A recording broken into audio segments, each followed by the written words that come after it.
Good afternoon. It's 12:07 p.m. and we're calling the Greenfield Public Schools Policy and Program Subcommittee meeting to order. Amy, are you here? Here. Elizabeth, are you here? Here. And I am here. So we have a quorum. Public comment? Doesn't look like anyone is here. Oh, but let me read our statement about recording.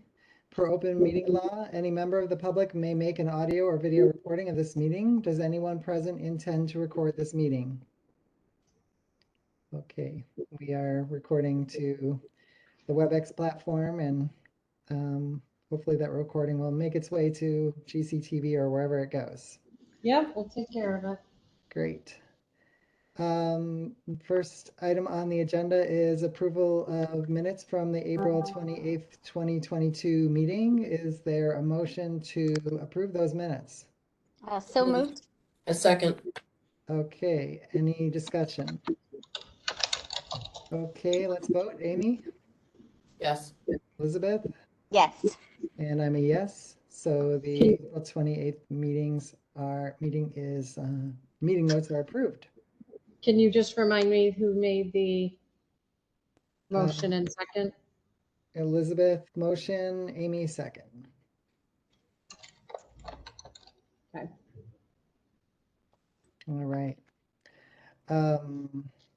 Next item on our agenda is scheduling. So looking for a meeting sometime after I guess I'm assuming, we have more to for the school committee to look at in June.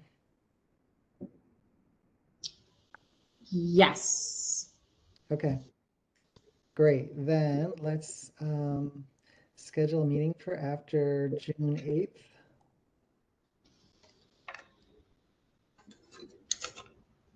And what about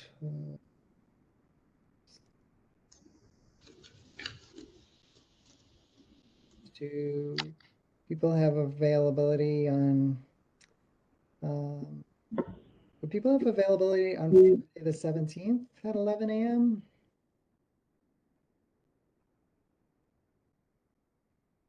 I do not. I can't do the 16th or the 17th at all. Oh, okay. Sorry. No problem. Let's see then.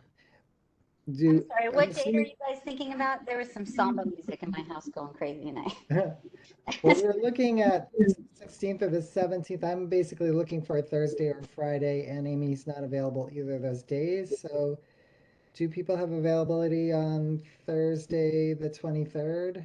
Yeah, I do.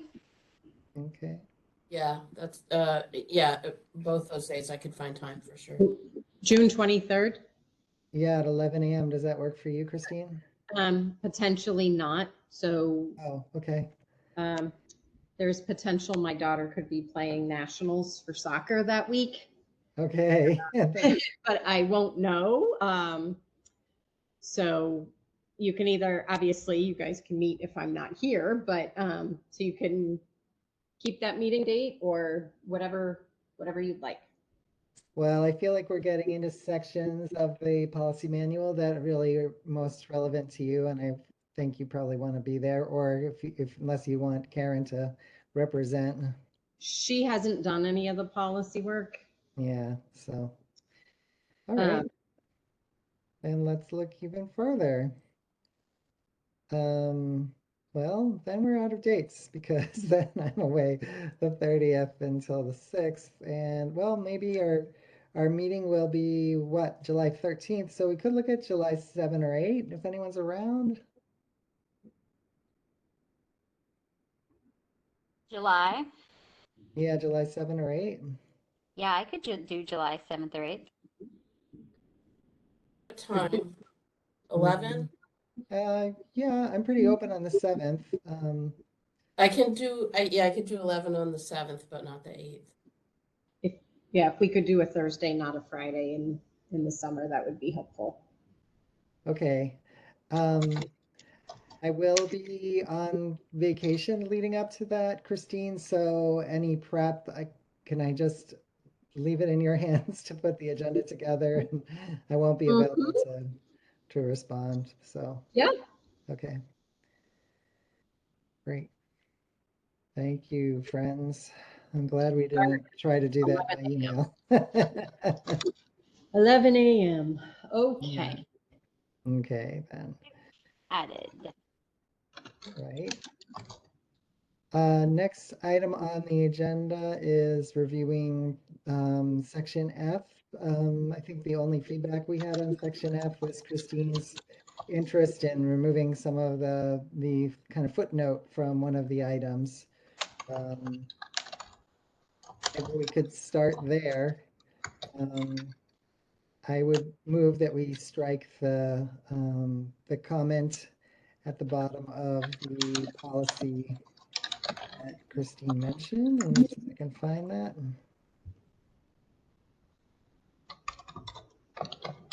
This is F we're talking about? No. Yeah, we're talking about FCB, FCC, temporary closings.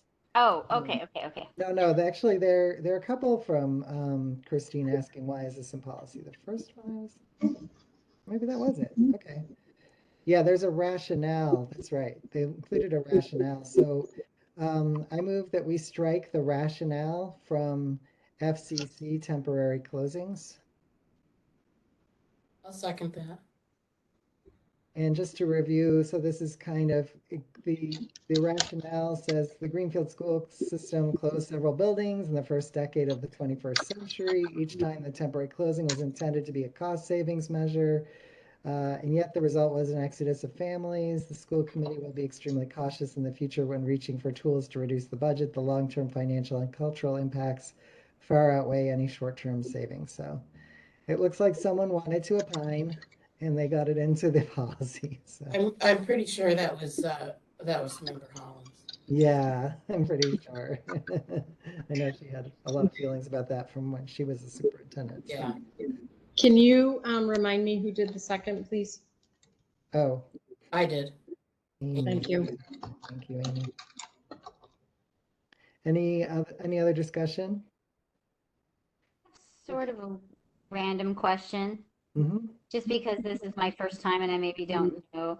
All of the ones where they are crossed out, then there's things where below they have, either rewritten or changed. But there was one that didn't, and it was about the bathrooms and FAE, and I was just wondering if there was a reason legally while that's the only one that's crossed out and then something not written below it is, does it just not need to be in policy? Let's look at that after we finish this vote on FCC. Okay, gotcha. So any other discussion on FCC? All right, so anyone opposed, anyone abstaining? We agree. All right, so Elizabeth, you asked to look at FAE? Yeah, I was just curious. I'm sure everything is absolutely fine. I think it's just for my own edification. Yeah. Since I haven't done this policy work before, and I just wanted to make sure that I'm paying attention. I read it all, and everything that's been crossed out then has, reasons or, something rewritten, but that one just didn't. So I was just curious. Where FAE was just kind of stricken completely. It was struck with nothing below it, so I was just asking why. Yeah. Looks to me like the recommendation was to not have that in policy. Okay. I mean, that's how I look at a strikeout like that, but. Okay. Len, do either of you remember differently from prior? Well, this is actually, I think we've hit a milestone in that this is now the first time the committee is looking at these items, right? They haven't, or I think that these are the proposed revisions from MASC, right? I believe so. Yeah, so this is all of our first time looking at this. And Liz isn't here to kind of explain it, but let's just kind of read between the strike-throughs here. I mean, the piece about the goal of each school shall be to provide males and females with equal facilities, that all feels kind of ancient. Yeah. Mm-hmm. Yeah, that's what I was thinking. I was just wondering if there was like a reason so that I know when I see something that's crossed out and then there is an additional, I just know. Yeah, and I think that if the other thing we can do is either ask Liz to attend the meeting, or we can reach out to her between meetings with questions like that if we're Okay. really curious, if it doesn't seem obvious from reading it ourselves. Did anyone else have any other policies in section F that they wanted to review? Okay, so then I guess I would hear a motion to advance section F to the school committee for the second reading with the revisions we just voted So moved. on. And I'll second. Any discussion? Any abstentions or no's? All right, we're moving on to the full school committee for the second reading. And maybe before we move on to the next agenda item, thinking about our review process, Christine, can you give us any sense, and okay, if you don't have that information yet, about what might be ready for the first reading at the next school committee meeting? I probably, at this stage of the game, quite truthfully, will pick a couple short ones. Yeah, sure. Whatever. We may not be going in alphabetical order, but if we can That's- get something done expeditiously, it seems that that might be the best way to move. Yeah, absolutely. Yeah. Okay. And we can even, if you ever need to, we can split larger ones in half. Take those in smaller chunks. I think chunking is considered an important educational concept, so it's also important for school committee members. Yeah, I mean, my thought was we can knock out a number of fairly short ones Great. like, unless that'll throw people off to do them out of No, alphabetical order, but we don't care what order. Yeah, just getting the okay. work done. That's what matters. We'll That's do a wonderful. couple of short ones for the Okay. next, so I'll have those for the June meeting, and then we can review them in July. Terrific. Great, yeah, and congratulations to us on reaching our milestone of getting through the backlog from 2019 of unfinished school committee work and starting fresh on the rest of the policy items. All right. Um, the next item is BDE, the subcommittees of the school committees and school, I guess it would be school committee. And Christine, do you want to cue this up for us I'll let you catch up on notes. I don't have it electronically. Oh, okay. I just meant, I think that you raised this question, essentially, we have a policy that kind of talks about subcommittees, and it kind of, the language seems to imply, that, it's going to state what the subcommittees of the school committee are, and then they are, not there. The, So, yeah, so Susan Barber had done a little digging around that, and it seems as if in a prior subcommittee configuration, it had been left sort of as a dangling participle. um, so I guess that was really the piece. yeah, Amy. Oh, you're on. I can't hear you for some reason. Sorry, I was on mute. I do have some context. This was left undefined by the previous superintendent and the member Hollins over a disagreement they could not resolve about the scope of subcommittees underneath the school committee. Okay, yeah, I think that member Jordana and Susan Hollins couldn't agree on how to define them, so they left it blank. Lovely. Okay.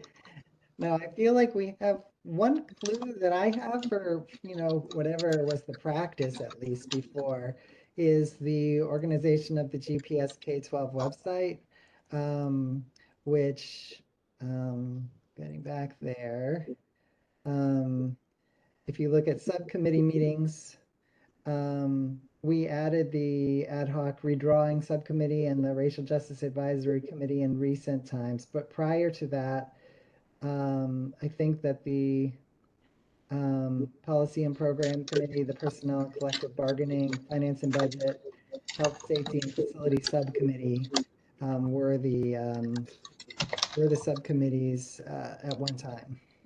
Right, and that's evolved a little bit. For example, there's no longer a personnel and collective bargaining subcommittee. There is one representative and one alternate. Dean is our representative for negotiations. And we made that change for this year because it alleviates us from the need to post every time there are negotiations because only one school committee member is participating. And I know Elizabeth has not yet participated in negotiations, but hopefully, Glenn, you would agree with me that the school committee representation at the time you sit and negotiate is tertiary to the superintendent and the lawyers in terms of what's actually talked about and decisions are made at that time. So we felt like that was something we could give up because what's more important is when we, like we did at our last executive session, we brought back details from the negotiations for all of us to give input on. Yeah, and I guess one way of thinking about it is the school committee could choose to have an ongoing personnel subcommittee, but not have it be part of their job description that they're involved in all union negotiations. They could decide at their meetings who they're going to designate to represent at each of the bargaining. I think we would have to work with Russ to make sure we could make that change. Russ was pretty adamant that if there's a committee that discusses collective bargaining, they all have to be there and you have to post it. Okay. We made this change only after advice from legal counsel. Yeah.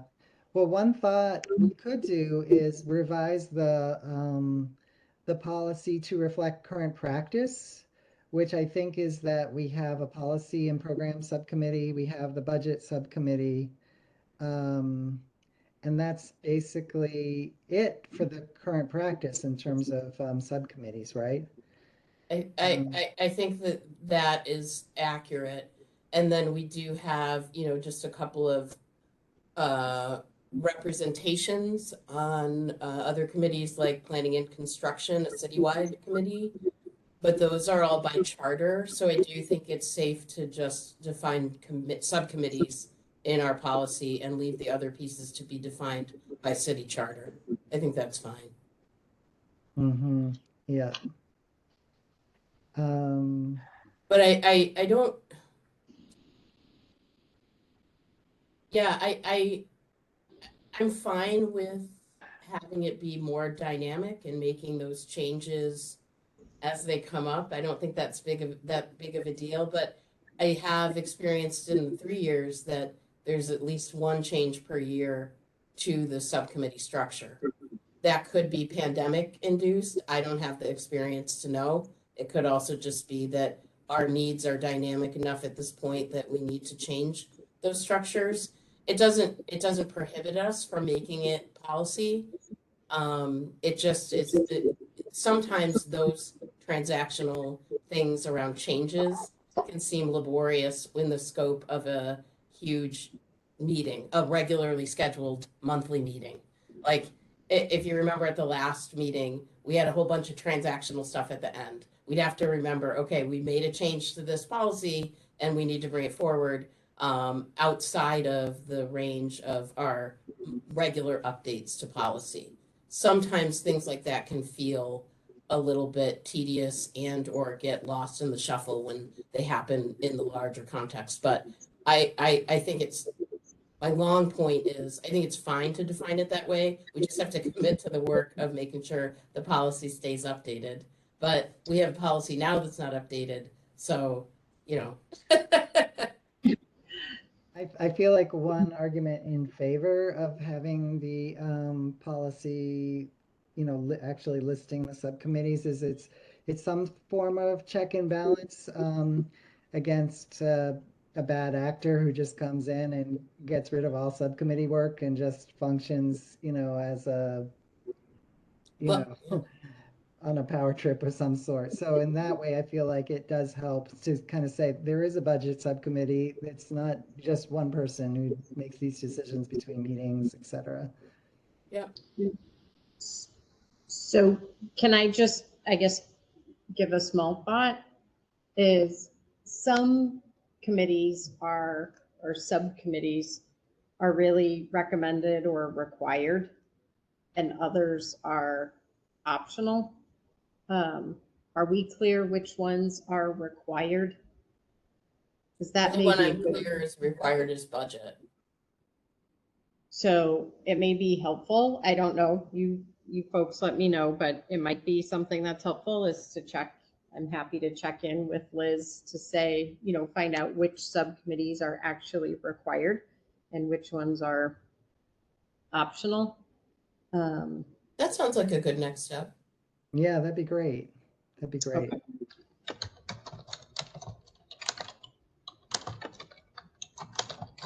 Yeah, and also I guess maybe in addition to that, Christine, I'll let you type. No, go ahead. Could you also ask if there are ones that they recommend as a best practice? In other words, it may not be legally required, but the mask suggests particular committees. Yeah.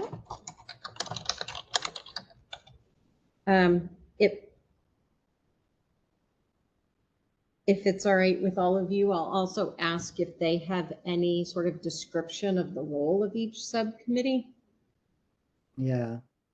I think in this policy somewhere, or maybe it's not this one, but yeah, I think it's when under assignment of committees, that the chair is supposed to kind of give people an orientation to what the scope of the committee is and all that, or when they're assigned that job, they're supposed to kind of be told what it is. That would be great. I still don't know about the one that I was assigned to. Which were you assigned to? Representative of Oh, it's collab. the collaborative? Yeah, So you haven't been attending those meetings. I have not been told anything about it, Oh, and okay. so I don't know. Maybe Christine. I'll can take connect you care with of some- that. I feel like I feel like I forwarded you an email about that. Let me Nope, I check. never got anything. Well, Christine will We'll get take you. care of it. Yeah. All right. So it sounds like we have some next steps on this item. So I guess we'll revisit this at the next meeting. Okay. It would be lovely to know if Mask has some way of stating a situation where you have one representative instead of a subcommittee, like you were saying, Glenn. Like if there's one person, like a Jean being the one person for the bargaining and personnel and Amy being the alternate, is there a way that they like that sort of thing to be worded? Is there like a way to do it so that it doesn't seem like one person could come in and, like you were saying a little bit ago? Mm-hmm. What if they have some language for that? Because I'm sure we're not the only ones that are in that position. Well, and it's also connected to a similar issue to what's happened with the labor issue, is that um, I think that when it was first created, and Christine and I are going to do some research on this, but I think when it was first created, the sick leave reps were not really considered a committee, but it was more than one person. So then it may be that doing that made Russ frame it or think of it as a committee. So then we have to do all the posting and everything, and it's really silly. So there's I think again that's a Jordana holdover thing because Jordana didn't want to be responsible for anything that she had to put her name on with a decision. I see, yeah. And she created a committee when before there had only been one person. And she tried to absolve herself from all responsibility and have the committee run everything. That is my recollection. It petered out very No, soon after I became chair. So yeah, I mean, I don't know about the analysis of her motives, but that is essentially what happened because we were left alone on it and we were asking for help from the superintendent, which never came about, yeah, please, because what are we even supposed to be doing? We had zero guidance, yeah. so. I think the answer to this piece about the sick bank will likely come pretty naturally out of the required subcommittees information that comes out of MASC. Oh, great. Okay, terrific. The piece we have right now that we have to deal with is the Unit A contract specifically identifies that a school committee member will be part of the sick bank discussion. But I think the difference in protocol would be whether or not we have to post a meeting of the subcommittee or whether a representative can just attend a meeting. So it may just be that clarification that it's a rep, not a subcommittee. But I would think we could do that at the June meeting if that's, I mean, if that's something you guys want to add to the agenda, I would think we could just make that change then. But yeah, let's do it. That'd be great. okay. Since I'm new and I didn't know anything about the Jordana stuff other than the tea that everyone has spilled to me, I'm just trying to make sure I got this right. So we're essentially sort of starting new and making sure that we have all the subcommittees that we're supposed to have and that the ones that we have are labeled correctly and assigned correctly. That's what we're doing, right? Yeah, I think that's right. We're taking a fresh look at our subcommittees in light of, having a policy with a dangling participle. It kind of says the Greenfield School Committee will have the following subcommittees, and then it doesn't list anything. So we're wanting to fix that policy, and it's lining up with some other things that are percolating with troubles with the way things are framed and assigned and so on. So yeah. It would be lovely to have descriptions of all these subcommittees, what they do, what the public can expect them to do, what they're supposed to do. I would agree. That's a normal thing to have, and we should have them. There was, as you can see, there's been a lot of turmoil around subcommittees for a little bit on the school committee. So yeah, I think that makes sense to have all of that. And other bodies that I've been a part of have things like that spelled out when they have subcommittees. So I would totally agree. Yeah. It'd be lovely if people come in the future, you can just hand them a packet and be like, here's your info on what you're supposed to be doing in the policy and program subcommittee meeting. Yeah, that we can work to develop that together. So any other comments? I do need to head towards closing up so I can get to my physical therapy. I just had one quick thing to say, since we're talking about the different committees. This subcommittee normally exists as just a policy subcommittee and is a very important part of what the schools committee does.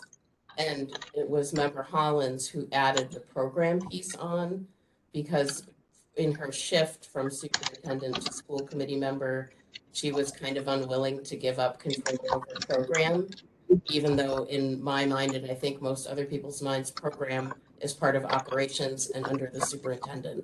So we should look at changing the name of this committee to the policy subcommittee, because that is its role. Yeah, I think that will be part of our ongoing work on revising this policy, is figuring out the right names and description and so on. And we don't have to look at past history. We can look at the current needs of the district and what's going to reach the best outcomes for the students. Just had to say it out loud. So under BDE, I have no motions, no votes. We have next steps. Yeah, that sounds right to me. Okay. Okay. The next item is new business or topics for future meetings. Does anyone have anything that they want to? I'm seeing no. Okay, I don't have any either. We've got enough work on our hands, right? All right, let's move to adjourn. Who will make a motion to adjourn? So moved. And a second? Second. All right, anyone opposed, anyone abstaining, all in favor? We adjourn at 12:37 p.m. Thanks, everybody. Thank you. Thank you. Thank you. See Bye. ya.